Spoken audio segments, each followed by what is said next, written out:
So let's talk about our education system. You know, we keep hearing in New York we got one of the worst, and we pay the highest. So we're getting bad outcomes. But then you wonder too. Do you remember those a few years ago? They started saying the SATs are biased. They're biased. They're racially biased. So let's get rid of them. And you thought to yourself, how you can also have class rank. It makes people feel bad. Right. So if you're not in the top 10 or if you're not in the top 300 in a 700-person school, maybe it's going to hurt your self-esteem. So they got rid of that. So then when you say, what do you have? You have a GPA. So the GPA says, OK, you got a 92, you can get in. But then when they give testing on the students they've accepted, they're getting shocked by the results. You're talking about the University of California. It's San Diego, right? Yeah, San Diego. But I'm sure it's the whole country. UC San Diego. So, yeah, this is just one example. Microcosm. Exactly. Yeah. So they're accepting all these freshmen, and the freshmen can't even pass algebra, which was something we all took in 8th grade. Mm-hmm. So the reason they're saying the problem is because kids aren't taking the ACT or the SAT, so they're basing it just on their high school transcript, which you could take the easiest courses and get an A. That's right. And the numbers speak for themselves. You look at 2020, it was 32.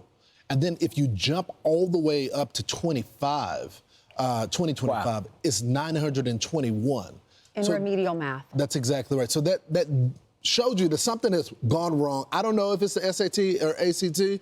Or not taking it. Or not taking it. I think just the teaching in the school right now. I'm not blaming the teachers, but I'm saying we're passing kids. There's pressure from the administrators now in this new, I guess, this woke way of looking at education to pass the students along, even though they know they're not proficient. So if they've taken the class so many times, if you've held them back at least once, then you got to push them then. That should not be the case. So take a look. The national report card, yeah. This look at is this. shocking. The math is 78%, not up to par. Reading, 65%, not proficient. The pandemic obviously did not help. But we got to go back to having a grade system. ACT, SAT. I know, for example, we know schools that inflate grades. Pandemic didn't help, but those numbers are really high. Terrible. 78% not proficient. You know who's laughing? China. Like, if that's our competition, it's just a matter of time before we wipe them out. I think these kids need intensive tutoring. And there used to be this argument that if you're in a poor neighborhood, that's the case of it. Mm-hmm. Well, then all these charter schools start popping up, taking those same kids, putting them in charter schools, and those kids' school grades went up. They also got 4-year scholarships to colleges as well. So I don't think it has anything to do with class or anything like that.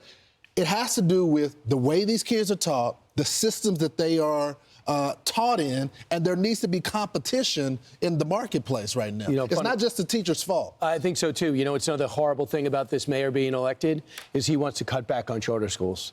Even though the money's been allocated from years ago, they just don't spend it. Did you go to charter school? I didn't go to a charter school, but my school district had choice of schools. There was competition amongst the schools. So you could go to any school within the school district. I talked to the superintendent the other day when I was back home, and he told me because of that competition, now at all of the high schools, you can graduate with a 2-year college degree.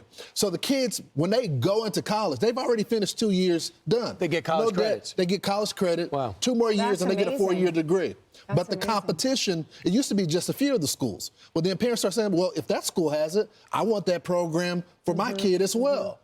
It works. And your mom knew about that district, and she moved her whole family. They didn't have a lot of money, but they realized even if we stayed in the poor neighborhood in Garland, we could go to any of the good schools there.